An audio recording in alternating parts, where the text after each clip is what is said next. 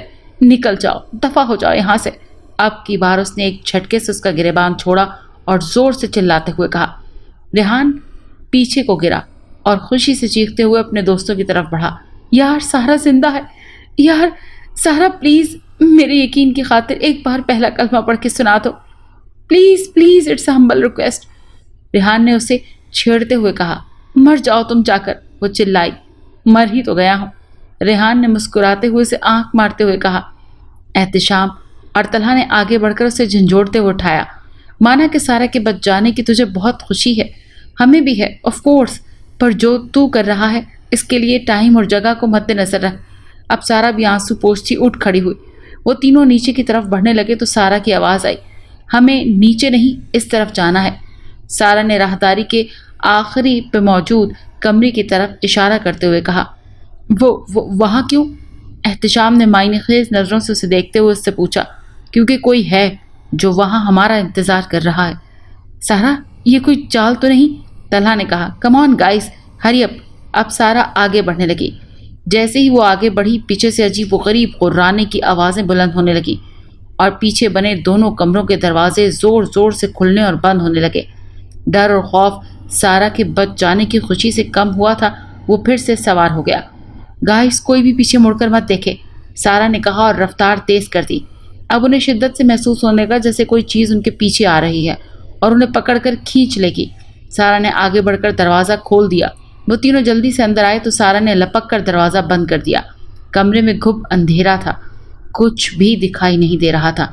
اس کمرے میں ایک جالی کی دیوار تھی جس کے دوسرے سمت ہلکی سی روشنی نمودار ہوئی جو دھیرے دھیرے بڑھتی جا رہی تھی، اور دوسری سمت منہ کیے ہوئے کوئی سفید شلوار قمیص میں ملبوس جائے نماز میں بیٹھا دعا مانگ رہا تھا۔